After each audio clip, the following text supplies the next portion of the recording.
नमस्कार, मैं दीपक शर्मा और मेरे यूट्यूब मंच पर आपका स्वागत है। दोस्तों, 400 सीट का बार बार दावा करने वाले मोदी जी क्या इस बार इस चुनाव में 300 सीट से भी नीचे जा रहे हैं? और इतना नीचे जा रहे हैं कि हो सकता है मोदी जी सरकार ही ना बना पाए। अगर साफ शब्दों में कहूँ, साफ अल्फाजों में कहूँ, तो क्या मोदी जी के अरमानों पर इस बार पानी फिरने जा रहा है? और दोस्तों, आपके मन में और मेरे मन में, सबके मन में एक ही सवाल है आज की तारीख में कि बीजेपी को कितनी सीटें मिलने जा रही हैं? बीजेपी कहाँ जीत रही है? किन स्टेट्स में उसको सीटें मिल रही हैं 2019 की तरह? किन स्टेट्स में बीजेपी लूज़ कर रही है, हार रही है? और 4 जून को फाइनल स्कोर, फाइनल टैली जो होगी, जब मशीनें खुलेंगी तो फिर वो फाइनल स्कोर बीजेपी का क्या होगा? क्या वो स्कोर मोदी जी को शपथ तक ले जाएगा, या वो स्कोर ऐसा होगा कि मोदी जी शपथ नहीं ले पाएंगे?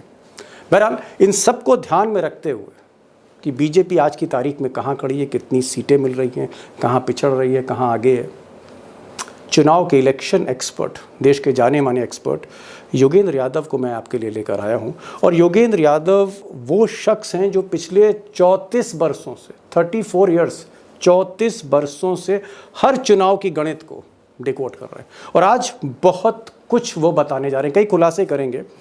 सबसे अहम बात जो योगेंद्र यादव ने आज इस एक्सक्लूसिव इंटरव्यू में मुझसे कही और मुझे बताई, वो ये है कि मोदी जी का जो चुनावी रथ है अचानक वो फंसता चला जा रहा है। जिस तरह से वोटिंग हो रही है, लो वोटिंग हो रही है, और उनका ये भी कहना है कि कई बिग स्टेट्स में, बड़े राज्यों में जहां बीजेपी को हर हाल में जीतना था, जो बीजेपी के गढ़ थे, उन किलों में गहरी दरारें योगेंद्र यादव को दिख रही हैं। बीजेपी वहां काफी नुकसान उठाने जा रही है।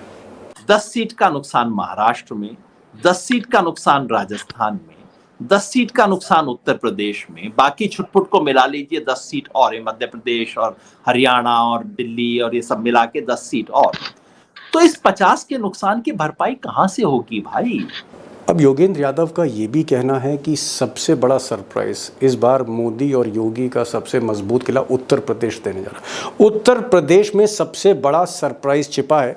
और यहाँ मैं एक चीज़ ऐड करना चाहूँगा कि मेरठ से लेकर लखनऊ, लखनऊ से लेकर वाराणसी, यानी पूरा पश्चिम उत्तर प्रदेश से लेकर पूर्वी उत्तर प्रदेश का सघन दौरा योगेंद्र और उनकी टीम ने किया है। और योगेंद्र जी का कहना है कि ऐसा लगता है, लोगों से बातचीत से ऐसा लगता है कि उत्तर प्रदेश में वाकई दाल पतली है बीजेपी की, और हो सकता है बीजेपी की जो फाइनल स्कोर हो उत्तर प्रदेश में वो 50 सीटों तक उतर रहा है। अगर ये 50 सीटों का स्कोर है उत्तर प्रदेश में, तो 30 सीटों का घाटा है उत्तर प्रदेश में। जी हाँ, वो उत्तर प्रदेश जहां योगी जी कह रहे हैं 75 सीट जीतेंगे, वहां पर 75 की जगह बीजेपी 50 तक उतरती हुई दिख रही है। अब दोस्तों, आज के इस वीडियो में इलेक्शन एक्सपर्ट योगेंद्र यादव पूरे देश की, समूचे देश की तस्वीर आपके सामने रखने जा रहे हैं, ब्लैक एंड वाइट में, कि बीजेपी कर्नाटक में कहाँ खड़ी है, महाराष्ट्र में बीजेपी कहाँ फंस गई है, उत्तर प्रदेश में कितनी सीटें मिलने जा रही है, इंडिया को हरियाणा में कितनी सीटें मिलेंगी, इंडिया अलायंस यानी विपक्ष को राजस्थान में कितनी सीटें मिलेंगी, बिहार में क्या होने जा रहा है, क्या वाकई टक्कर है या नीतीश कुछ खेल करने जा रहे हैं, बंगाल में क्या होने जा रहा है, ममता वर्सेस मोदी, बंगाल में क्या होगा। एक पूरी तस्वीर 360 डिग्री आपको तस्वीर मिलेगी। एक चीज़ बस मैं और ऐड करता हूं, फिर सीधे योगेंद्र यादव जी के पास चलेंगे। एक चीज़ और ऐड करना चाह रहा हूं। योगेंद्र जी ये भी बता रहे हैं कि ये जो फर्स्ट और सेकंड फेज में जो वोट परसेंटेज गिर रहा है, यानी कम लोग जो वोट दे रहे हैं, डाल रहे हैं, घर से नहीं निकल रहे, ये जो कम वोट प्रतिशत है, इसका असर बीजेपी के फाइनल स्कोर बोर्ड पे क्या पड़ेगा, यानी इसका इम्पैक्ट क्या होगा। और बहुत आसानी से उन्होंने इस चीज़ को समझाया।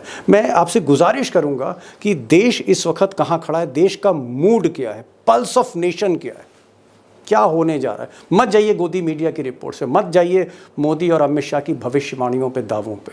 योगेंद्र यादव को सुनिए, जी हाँ, आखिर तक सुनिए, समझने की कोशिश करिए क्या होने जा रहा है। जी हाँ, चलते हैं सीधे योगेंद्र यादव जी के पास। योगेंद्र जी, जो सवाल मुझे आखिर में पूछना चाहिए था, मैं शुरू में ही पूछ रहा हूँ सवाल। और सवाल मेरा ये है कि चुनाव 35% सीटों पर लॉक हो गया 2 फेज में। तीसरा फेज 7 मई को है, तकरीबन आप मान लीजिए 52% सीटों पर फैसला लॉक हो जाएगा। आप क्योंकि देश भर में भ्रमण कर रहे हैं, देश भर में, कभी आप राजस्थान हैं, कभी आप महाराष्ट्र हैं, आज आप हैदराबाद हैं, यूपी की आपने सीटें, हर सीट छान दी है।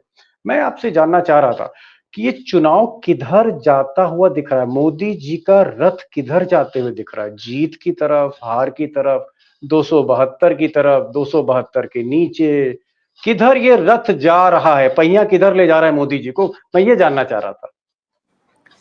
शुक्रिया दीपक भाई, बड़ा सवाल है और कठिन सवाल है। कठिन इसलिए कि हमारे हाथ में कोई पक्का एविडेंस तो है नहीं, कोई एग्जिट पोल मेरी जेब में है नहीं, इसके चर्चे जरूर चलते रहते हैं लेकिन है तो नहीं। हमारे पास ले दे के 2 एविडेंस हैं।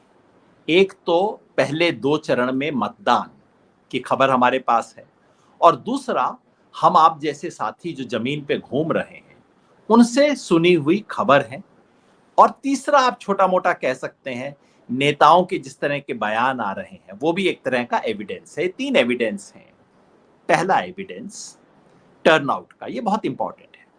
2 चरण पूरे हो गए हैं, एक बार फिर एग्जैक्टली वही हुआ है जो फर्स्ट फेज में हुआ था, यानी कि मतदान 4% गिर गया है।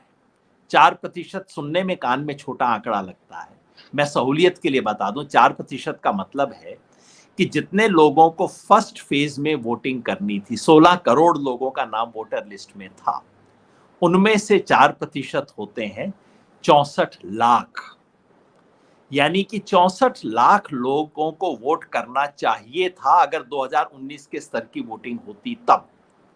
उससे नीचे 64 लाख लोग ऐसे थे जिन्होंने सामान्य परिस्थिति से, पिछले साल की स्थिति से कम वोट दिया। इस बार भी 4% ऐसा ही हो रहा है। अगर 4% सेंसेक्स किसी दिन गिर जाए, खुदा ना खास्ता, तो आप देखिएगा अखबारों में क्या रिपोर्ट बनता है, अरे महा भयानक, इतने करोड़ का नुकसान इत्यादि। 4% बहुत बड़ा आंकड़ा है। सवाल ये है कि 4% लोग कौन हैं जिन्होंने 2019 तक वोट दिया। और अगर आप इसको हर चुनाव के हिसाब से देखें, और हमने इसको स्टडी किया है, सन 2004 से लगातार चुनावों का जो मतदान है बढ़ रहा है। हल्का हल्का बढ़ा 2009 में, 2014 में बहुत बढ़ा, और उसके बाद 2019 में और भी बढ़ा। पहली बार पिछले 20 साल में मतदान गिरा है। ये गिरा क्यों है? इसके मेरा कयास अलग अलग हो सकते हैं, और आप कहिए कि इसका पक्का प्रमाण किसी के पास नहीं होगा, मगर मेरा एक सरल सा कयास इसके बारे में ये है कि बहुत लोग थे जो कि मोदी लहर में घर आग से बाहर निकल के वोट दे रहे थे कि नहीं इस बार तो दूंगा ही, अब तो बालाकोट हुआ है, सर्जिकल स्ट्राइक हुई है, देश के नाम, मोदी के नाम मैं वोट दूंगा। वो सब लोग इस बार घर बैठ गए। उनमें से कई लोग ऐसे थे जिनके मन में शायद ये बात रही होगी कि देखो, मैं बीजेपी के खिलाफ दूसरे कैंडिडेट को तो जाके वोट नहीं दूंगा, लेकिन अब इनको भी क्या वोट दिया जाए। ये जो एक डोमिनेंट सेंटिमेंट है, मुझे लगता है कि ये तो ये पहली है। क्या हम इसको एक सप्लीमेंट्री क्वेश्चन, छोटा सा जवाब भी चाहूंगा। क्या आपको ये लग रहा है कि बीजेपी के इलाकों में वोट कम पड़ा है, बीजेपी का वोटर कम निकल रहा है, इस तरह का कोई ट्रेंड है बीजेपी के इलाकों में? पहले चरण में हमने स्पष्ट देखा, कुल मिलाकर 3.8% वोट गिरा था पहले चरण में। जो इंडिया गठबंधन के इलाके थे जहां वो उन्होंने 2019 में जीता था, वहां वोट 2.5% गिरा, 2.4%। जी। और जो बीजेपी और उसके सहयोगियों ने जहां जीत हासिल की थी 2019 में, वहां 5% गिरा है, यानी कि डबल है। बिल्कुल 2.4 बनाम 5.1, तो डबल से भी ज्यादा गिरावट हुई है। तो ये तो पक्का है कि बीजेपी के इलाकों में, जिन इलाकों में बीजेपी ने सफलता हासिल की थी, उन सीटों पर मतदान ज्यादा गिरा है। तो इसी आधार पे मैं निष्कर्ष निकाल रहा हूं। यहां पर मैं एक चीज कहूंगा, बीजेपी का ये कहना है, अमित शाह ने अभी हाल में कहा कि हम 100 से गिनती शुरू करते हैं, और उनका इशारा गुजरात और उत्तर प्रदेश की तरफ था, और उन्होंने कहा कि इस बार भी गिनती 100 से शुरू होगी।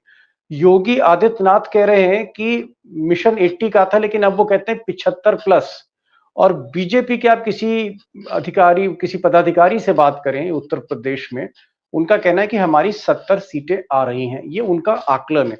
तो अगर हम इसको एक एवरेज लें तो बीजेपी ये मानती है कि 70 प्लस सीटें उसको उत्तर प्रदेश में मिल रही। आप कह रहे हैं ऐसा नहीं है? जी दीपक भाई, देखिए, गुजरात का मैं बिल्कुल नहीं कह सकता, मैं वहां गया मैं नहीं। यूपी की बात कर रहा और हूँ, जो कुछ 70 मैंने प्लस सुना है यूपी की गुजरात बात हो के रही बारे है। में, जी, जो कुछ मैंने जी गुजरात के बारे में सुना है, वहां मुझे कोई बड़े बदलाव की खबर नहीं आ रही है। तो गुजरात मोटे तौर पे जैसा था वैसा रहेगा, ऐसा ही खबर आ रही है, सुनी सुनाई बात बोल रहा हूं। लेकिन यूपी, दीपक भाई, मैंने 30 साल तक, 35 साल तक ये काम किया है। सन 1989 का पहला चुनाव था जिसमें जी, घूम घूम के सड़क पे मैंने देखना शुरू किया था। तो बहुत 89 से से हमारे जो देखिए, जब दोस्त देख रहे हैं 34 पैदा नहीं हुए होंगे। बहुत से 34 हमारे साल मुझे फ्रेंड जो हो गए देख ये रहे करते हैं। जी हुए, हाँ, चुनाव के समय सड़कों पे घूमना और लोगों से पूछना, 34 वर्ष हो गए। अगर 34। उस 34 वर्ष में कुछ भी सीख पाया हूं, कोई गारंटी नहीं है। और देखिए, हर कोई व्यक्ति गलत होता है, और इसलिए मैं कह रहा हूं कि आप भी सड़क पे जाके जांच कर लीजिएगा। अगर मैंने कुछ भी सीखा है तो ये 70 सीट की बात हवाई है, गप है, कोरी झूठ है, इसका कोई आधार नहीं है। मैं ये बातें सामान्यतः कहता नहीं हूं। लोग हमेशा कह देते हैं कि इन्होंने पिछली बार भी ये कहा था इत्यादि। वो जो कहने वालों को कहना, एक बार जरा चेक नहीं करके नहीं, देखिए। आप कह रहे हैं 70 सीट किसी हालत में उत्तर प्रदेश में योगी मोदी नहीं ला रहे, तो फिर ये आपको ये 70 से कहां, ये जो आंकड़ा है बीजेपी का 70 से कहां नीचे आता दिख रहा है? ये कितना उतर रहा है आंकड़ा ये? तो मेरा मोटा गणित ये है दीपक भाई, मेरा कहने का आधार क्या था कि 70 तब आएंगी अगर बीजेपी को, जिन लोगों ने 2022 में वोट नहीं दिया था, बीजेपी को 2022 में कोई 44% लोगों ने वोट दिया था, जी ऐसे 5-7% लोग जिन्होंने बीजेपी को वोट नहीं दिया था, वो अब बीजेपी को वोट देंगे, तब बीजेपी 70 या 70 के पार होगी, है ना। पिछले बार बीजेपी को 51% वोट था, सपा जी बसपा को 38% था। इस बार सपा और कांग्रेस है तो मैं समझता हूं 38 से थोड़ा नीचे से शुरू कर रहे हैं, वो 33 से शुरू कर रहे हैं, आप ऐसा मान लीजिए। जी तो बीजेपी को कम से कम 50% चाहिए 60-64 के आंकड़े को रिपीट करने या बढ़ाने के। जी और अगर ऐसा है तो भाई, आप सड़क पे घूमेंगे तो आपको लोग मिलेंगे जो बोलेंगे कि हाँ, पिछली बार तो नहीं दिया था लेकिन अब लोकसभा का मामला है, अब तो मैं जरूर दूंगा। ऐसा व्यक्ति मुझे तो मिला नहीं, मुझसे गलती हुई है तो आप ठीक कर लीजिएगा। और दूसरा ये कि जी बीजेपी को 64 ही आ जाए, उसके लिए कितना चाहिए? 64 आने के लिए भी बीजेपी को कम से कम 13% का मार्जिन रखना पड़ेगा, 10-12% का वोट का मार्जिन। मैं सीटें नहीं गिनता, मैं केवल वोट देखता हूं, मेरी ऐसा जी अभ्यास है, मेरी ट्रेनिंग ये है। तो उसे 12% का एडवांटेज चाहिए। 12% का एडवांटेज तब होगा अगर सपा और कांग्रेस को कोई नया वोटर ना मिले और कोई पुराना वोटर बीजेपी से छिटके नहीं। ऐसा भी मैंने जमीन पे नहीं देखा। मैंने इतने लोगों को खिसकते हुए देखा, और जितने भी चेंज के केस मुझे मिले वो सब एक डायरेक्शन में थे। और ये बिल्कुल सिंपल सा गुर है, इतने 35 साल में जो मैंने सीखा है। सड़क पे घूमे, लोगों से ये तो जरूर पूछें कि वो किसे वोट डाल रहे हैं, लेकिन उसके आधार पे बहुत निष्कर्ष मत निकालिए। ये भी पूछिए कि पिछली बार किसे दिया था, और अपने मन में केवल वो केस रजिस्टर कीजिए जिसमें कोई ये कहे पिछली बार तो इसे दिया था लेकिन इस बार ये करूंगा। बस उसके काउंट अपने मन में करते जाइए। तो और आपको मेरा लगता है दावा यूपी है, में 64 से नीचे बीजेपी जा रही है पिछली जी बार से? बिल्कुल, इसलिए मैं कह रहा हूं कि क्योंकि मैंने जब घूमा और देखा, मुझे बीजेपी की तरफ जाते हुए कोई नहीं मिला। जैसे मैंने कहा, केवल एक व्यक्ति मिला, वो बड़ा अजीब सा केस था। और बीजेपी से अलग हटते हुए लगभग 1/3, 1/4, 1/5 जितने भी आप मान लें, बीजेपी के वोटर मिले। और अगर ऐसा होता है, अगर बीजेपी को 5 से 10% के बीच में कुछ भी वोट का नुकसान होता है, तब सवाल ही नहीं होता है कि बीजेपी 64 को रिटेन कर ले। जैसा मैंने कल ट्वीट में लिखा जी कि भैया, इस आधार पे मुझे तो 50 नजर नहीं आ रहे इनके, क्या बात कर रहे हैं, मैं तो बड़ा हैरान हूं। नहीं, लेकिन योगेन जी, अगर 50 सीटें मान लेते हैं, आपका मैं असेसमेंट पे बिल्कुल क्वेश्चन नहीं कर रहा हूं, अगर 50 सीटें उत्तर प्रदेश से मिल रही हैं जहां पर 75 की बात की जा रही है, और उत्तर प्रदेश, गुजरात, मध्य प्रदेश, छत्तीसगढ़, उत्तराखंड और राजस्थान आज की तारीख में ये गढ़ माने जा रहे हैं बीजेपी के, अगर सबसे बड़ा किला उत्तर प्रदेश 80 सीटों वाला, अगर उसमें आपको क्रैक्स दिख रहे हैं, इतनी गहरी दरारें दिख रही हैं उत्तर प्रदेश के किले में, तो फिर ये स्कोर किधर जा रहा है? क्या आपको ये स्थिति फिर महाराष्ट्र में भी दिख रही है? क्या ये स्थिति आपको बिहार में भी दिख रही है? फिर आप एक एक जो अगर हम फाइनल टैली करें तो क्या मैं मानूं, मेरा बड़ा सीधा सवाल है कि क्या फिर मोदी 272 तक नहीं पहुंच रहे, मेजॉरिटी मार्क तक नहीं पहुंच रहे? ये संभव है दीपक जी, और ये उससे जुड़ा हुआ है जो आपने पहले कहा। क्या हर दिन इस चुनाव में कुछ बदलाव हो रहा है? कम से कम मुझे तो दिखाई दे रहा है। उत्तर प्रदेश पहले फेज में जब मैं गया और दूसरी बार जब घूमने आया, 15 दिन का फासला था और मुझे लगा कि हवा तो बड़ी बदली हुई है 15 दिन के अंदर ही, तो कुछ बदल रहा है।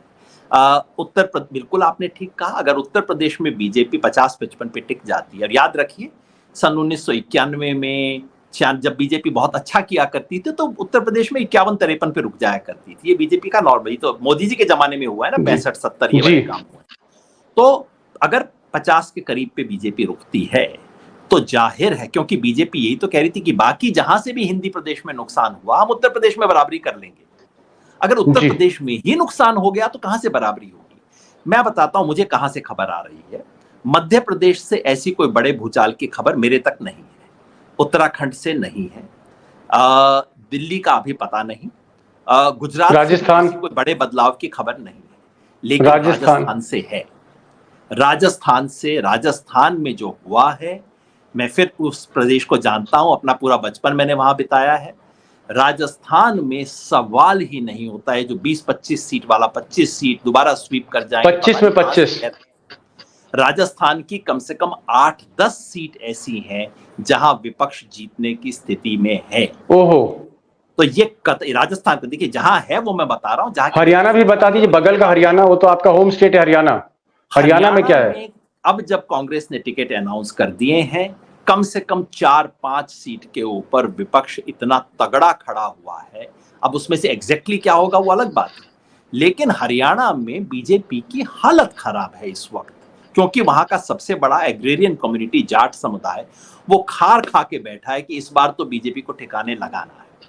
तो राजस्थान बोला मैंने, हरियाणा बोला। तीसरा कर्नाटका का पहला फेज हो चुका है। जिस पहले फेज में मैंने माना था कि 14 में से मुश्किल 1-2 सीट के ऊपर विपक्ष को चांस है, क्योंकि वहां उस इलाके में जनता दल एस और बीजेपी का गठबंधन हो चुका है। वहां कल शाम के हमारे असेसमेंट के हिसाब से फिर 14 में से 8 सीट हैं जहां पे विपक्ष इतनी गंभीर लड़ाई में है। 8 जीतेगा नहीं, जीतेगा शायद 4-5, लेकिन इस फेज में 4-5 निकाल गया जेडीएस के बावजूद, ये तो बहुत बड़ी बात हो रही है, क्योंकि कर्नाटका का जो सेकंड फेज होने जा रहा है वो बिल्कुल बीजेपी के लिए उल्टा पड़ेगा। सेकंड फेज में बीजेपी की यही हालत हो जाएगी, एक-एक सीट बचाना उनके लिए मुश्किल है। तो कर्नाटका से खबर आ रही है। यानी कर्नाटक में हम मान के चलें कि पिछली बार बीजेपी 28 में 26 ले गई थी, तो आपको लग रहा है कि बीजेपी 13-14 पे ही अटक जाएगी क्या? पिछली बार बीजेपी के पास 25 अपनी थी और 2 जनता दल एस की आ गई थी, तो कुल मिला के तो 27 सीट के मालिक हैं आज की तारीख में। तो वहां पे बीजेपी आप समझिए 12 से 18 के बीच में कहीं भी अगर अटकती है, मेजर लॉस, मैं कह रहा हूं, आप मान लीजिए 18 आ जाती है, तब भी 10 सीट का नुकसान हो रहा है ना जी। अब आप महाराष्ट्र देखिए, महाराष्ट्र में बीजेपी के पास 41 सीटें बीजेपी और एलाइज की। अब उसमें नुकसान ज्यादा एलाइज का होगा, बीजेपी इस बार बहुत ज्यादा सीटें कॉन्टेस्ट कर रही है, तो हो सकता है बीजेपी की अपनी सीटें कम घटेंगी, लेकिन एलाइज तो बिल्कुल बुरी हालत में है। कोई शिंदे जी की शिवसेना को शिवसेना मानने के लिए तैयार नहीं है। लोग जिस जिस तरह के नाम उनके लिए कहते हैं वो तो मैं यहाँ बोल नहीं सकता टीवी पे। तो महाराष्ट्र में और कुछ नहीं, कम से कम 10-15 सीट का नुकसान एनडीए को है। ये तो आपको कंजर्वेटिव से कंजर्वेटिव व्यक्ति, बीजेपी के लोगों से प्राइवेटली पूछ लीजिए, वो बता देंगे। वो कहेंगे हमारा बहुत अच्छी हालत महाराष्ट्र में, हमारे पास इस बार 28 सीट आ जाएंगी, इसका मतलब है 13 सीट का घाटा हो गया ना। वो महाराष्ट्र की बात है। अब बिहार के बारे में एक बात तो तय है कि ये चुनाव कहीं ज्यादा गंभीरता से लड़ा जा रहा है। बिहार में तेजस्वी ने ये तो स्थापित कर दिया है कि भैया नौकरी मैंने दिलवाई थी, नीतीश कुमार ने नहीं दिलवाई। और एक पूर्णिया की सीट को छोड़ के विपक्ष का गठबंधन भी ठीक ठाक है। फिर ये मैं नहीं कहूंगा कि जो नीतीश कुमार के पाला पलटने से पहले जो स्थिति विपक्ष की थी वैसी है, ये तो मैं नहीं कहूंगा, क्योंकि उनके पाला पलटने से नुकसान हुआ, नीतीश कुमार के पाला पलटने से पहले मेरे जैसे लोग सोचते थे कि विपक्ष 25 से 30 के बीच में लेगा और एनडीए 10 से 15 के बीच में सिमट जाएगा। जी 10 सीट का बंगाल नुकसान आपको कर्नाटका में, 10 सीट का नुकसान महाराष्ट्र में, 10 सीट का नुकसान राजस्थान में, 10 सीट का नुकसान उत्तर प्रदेश में, बाकी छुटपुट को मिला लीजिए 10 सीट और है, मध्य प्रदेश और हरियाणा और दिल्ली और ये सब मिला के 10 सीट और। तो इस 50 के नुकसान की भरपाई कहां से होगी भाई? आप तेलंगाना में मतलब केरला में बीजेपी का तो सपना ये है ना कि बोहनी हो जाए, एक सीट निकल आए, मान लीजिए निकल गई। तमिलनाडु में सपना ये है कि 3 सीट आ जाएंगी, मान लो तीनों आ गई। तेलंगाना जहां मैं इस वक्त बैठा हूं, दावा ये है कि हमारे को 4 की बजाय 6 आ जाएंगी, मान लीजिए आ गई। उधर उड़ीसा में है कि हमारे को 8 से बढ़ के 12 हो जाएंगी, मान लीजिए आ गई। तब भी कितने की भरपाई हुई? तो 10-11 की भरपाई हुई ना। तो ये 272 का आंकड़ा कैसे क्रॉस हो रहा है आज की तारीख में मुझे समझ नहीं आ रहा। इसको आंकड़े से बताएं, क्योंकि जब मैं ये बात रखता हूं लोग कहते हैं नहीं ये लहर है, ये है, वो है। मैं कहता हूं भैया कागज पेन लेके बैठ जाइए। तो जो ग्राउंड से रिपोर्ट आ रही है वो किसी भी तरह से बीजेपी के ये जो दावे हैं 400 पार वगैरह तो छोड़ दीजिए। आपको सच बताऊं दीपक भाई, मुझे तो लग रहा है 400 पार नहीं, इस बार तो 2004 होने जा रहा है। 2004 में 2000 हुई थी ना। मतलब ये नहीं मैं जी कह रहा कि कोई ऑपोजिशन को 272 से ज्यादा सीटें आएंगी, नहीं, ऐसी तो गुंजाइश मुझे अभी अब तक दिखाई नहीं दे रही है। लेकिन बीजेपी 272 से नीचे उतर सकती है, इसकी प्रबल संभावना दिख रही है। अगर बंगाल में अच्छा नहीं किया, जैसे बंगाल में भी फाइट है वहां पर, हालांकि अमित शाह कह रहे हैं 35 सीट और 30 सीट हम 42 में लाएंगे, लेकिन कल भी मैंने वहां की कुछ रिपोर्टर से बात की थी, उन्होंने कहा नहीं, it's a very difficult for BJP. अगर वो 18 जो पिछली बार 2019 में जीती थी वो रिटेन कर ले तो बहुत बड़ी बात है। तो अगर बंगाल में आपको क्या दिख रहा है? देखिए अमित शाह ने तो बंगाल में कहा था ना कि 200 पार जाएंगे, कितनी आई? 71 आई। तो ये तो बीजेपी के देखिए उनके साइकोलॉजिकल वॉरफेयर का हिस्सा है कि ऐसा कुछ माहौल बना तो दो। आपको बंगाल में भी कोई करिश्मा नहीं दिख रहा? देखिए बंगाल में सच बात यह है कि बीजेपी को जब 18 सीटें आई तो ये चमत्कार था पिछली बार। उसके बाद जब विधानसभा चुनाव हुए तो बीजेपी 18 से बहुत नीचे उतर गई थी, बीजेपी 8 के करीब आ गई थी। उसके बाद अब बीजेपी का दोबारा चढ़ाव हुआ, इसमें कोई संदेह नहीं है। लोकसभा चुनाव में बीजेपी को चढ़ाव मिला है, ज्यादा सांप्रदायिक ध्रुवीकरण की फिर कोशिश की गई है। लेकिन तो इसलिए अगर बीजेपी वापस 18 पे पहुंच जाती है तो बीजेपी के लिए बहुत बड़ी उपलब्धि होगी, क्योंकि इस बीच वो नीचे गिर चुकी थी। बंगाल में इनके नेता छोड़ छोड़ के भाग रहे थे, इनका कोई वर्कर इनके साथ नहीं बचा था।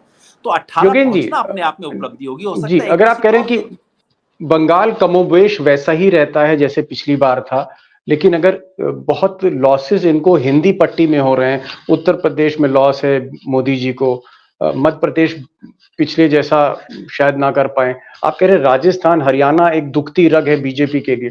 अगर हर जगह नुकसान है, कर्नाटक में तकरीबन 8-10 सीट का नुकसान है, महाराष्ट्र में जो मोदी जी के अलाइज हैं अजीत पवार और एकनाथ शिंदे वो बिल्कुल भी सामना नहीं कर पा रहे हैं वोटर का, तरह तरह के आरोप है उन पे। अगर हर जगह रथ का पहिया फंस रहा है मोदी जी का, तो ये रथ खड़ा कहां है? 272 पे खड़ा है, 250 पे खड़ा है, 240 पे खड़ा है, ये किस तरफ जा रहा है, कहां पर ये पहुंचेगा? कुछ एक असेसमेंट आपका। दीपक भाई ये तो कयास ही हो सकते हैं स्टेज के जी ऊपर, वही मैं फालतू कुछ नहीं। देखिए जब चुनाव शुरू हुआ तब मैं मानता था कि 4 बैटल ग्राउंड स्टेट्स हैं जहां बीजेपी को 10-10 सीट का नुकसान होने वाला है। मैं गिनता था तब कर्नाटका, महाराष्ट्र, बिहार और बंगाल। उसके बाद जितनी पूरी सूचना आई तो मैंने बंगाल को लिस्ट से काट दिया, क्योंकि बंगाल में बीजेपी का कुछ जोर बढ़ा है और अब बीजेपी वापस 18 पे, तो जो मैं पहले मान रहा था 10 सीट का नुकसान तो होना ही होना है, बंगाल को मैंने सीट लिस्ट से बाहर कर दिया।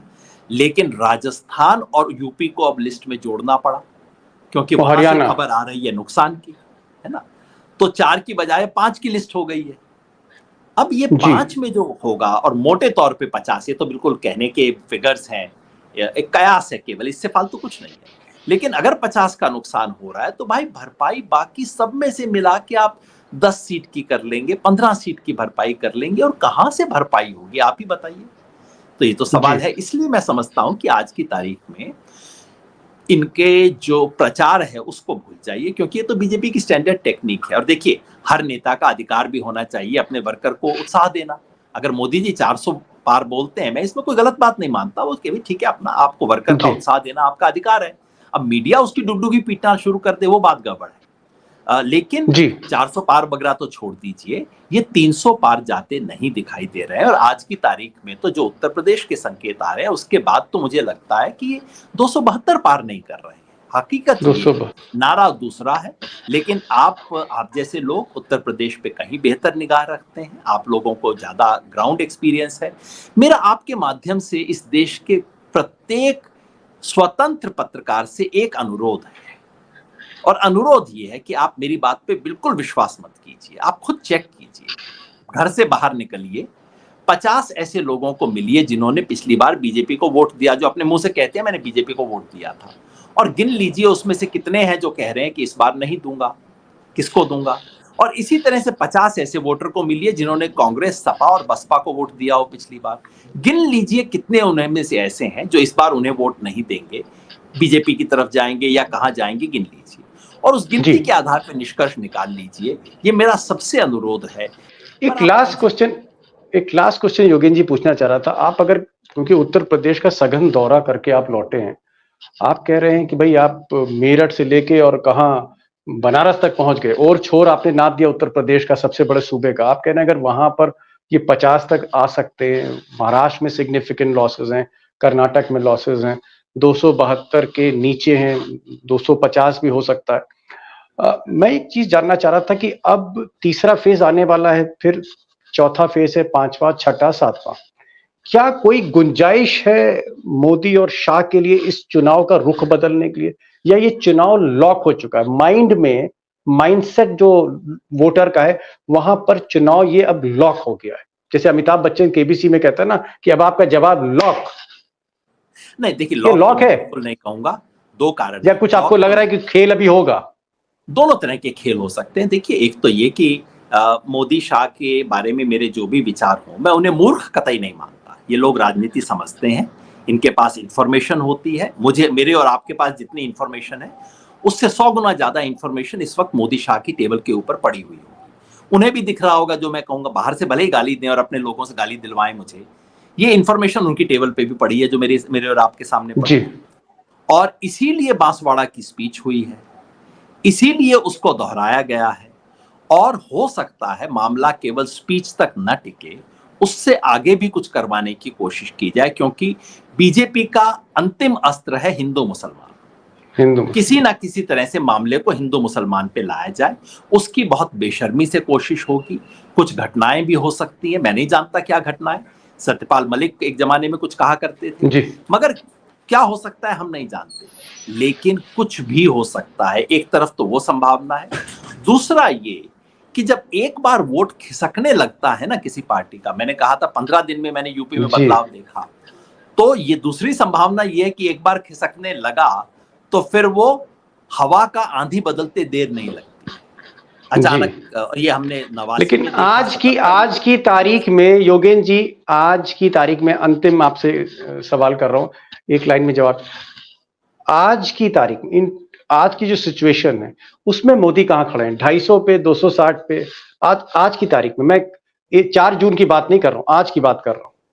आज की तारीख में 272 से नीचे खड़े हैं, इतना मैं कह सकता हूं। एग्जैक्टली कितना 272। वो कयास, 272 से नीचे। और अगर वो होता है तो इस देश के लिए बहुत बड़ा संकेत है। बहुत बड़ा है। योगेश जी, आप आए और आपने 2-3 बड़ी इंपॉर्टेंट बात की। एक, आपने कहा कि जब वोट खिसकना शुरू होता है तो फिर खिसकता ही चला जाता है, और इस तरह का ट्रेंड आपको दिख रहा है। दूसरी बात आपने कही कि योगी, जो मोदी और शाह है, ये जो गुजरात लॉबी है, ये हर तरह के दांव खेलना चाहती है, हिंदू मुस्लिम करने की कोशिश है। ये अलग बात है कि मुसलमान रिएक्ट नहीं कर रहा, बट कोई ना कोई दांव चल सकते हैं, हवा का रुख बदलने के लिए कोशिश करेंगे ये लोग, आगे क्या होता है। और तीसरा आपका जो सबसे बड़ा स्टेटमेंट है वो ये है कि जो सबसे बड़ा किला था, जिस पर नाज था मोदी जी को, गर्व था, और जिसके लिए मोदी जी ने घर छोड़ दिया, वो बड़ौदा छोड़ के बनारस आ गए, वो जो किला है, वो किले में आपको दरारें दिखी हैं, और ये जो दरारें हैं गहराती जा रही हैं। और आपका कहना है कि 50 सीट पर उत्तर प्रदेश में बीजेपी सिमट सकती है। और जो स्थिति आपने महाराष्ट्र की बताई, कर्नाटक की बताई, आप राजस्थान और हरियाणा को ऐड ऑन कर रहे हैं, बंगाल को किनारे कर रहे हैं, बिहार को भी आप मानते हैं कि बहुत ज्यादा फेवर नहीं करेगा। कुल मिलाकर एक चीज आपने कही कि मोदी एक बहुत मुश्किल जमीन पर खड़े हुए हैं आज की तारीख में। योगेन जी, आप आए और जिस सहजता से आप चीजों को, तथ्यों को रखते हैं, और मैं फिर कहूंगा पारखी निगाहें गजब ढाती हैं आपकी, और जो आप बताते हैं, थैंक यू सो मच। और आप आए, हैदराबाद से आपने समय दिया। मैं चाहूंगा, अपनी दोस्तों की तरफ से बड़ी फरमाइश आती है कि भाई योगेन जी को लाते रहिए, लाते रहिए। तो बस हम यही चाहेंगे कि आप आते रहिए, आते रहिए, आते रहिए। जरूर। शुक्रिया, बहुत और बहुत इस बीच शुक्रिया अपनी मेरी दोस्तों की तरफ। रिक्वेस्ट होगी कि आप और हमारे साथी जरूर जाके 50 लोगों से बात करके आइएगा, रिपोर्ट कीजिए, जी, बस सिर्फ जी, रिपोर्ट बस। कर दीजिए कि मेरी बिल्कुल, बात बिल्कुल, गलत थी, बिल्कुल। ये भी रिपोर्ट कर दीजिए। जी, जी, बिल्कुल। Thank you so much for joining this programme. Thank you so much, sir.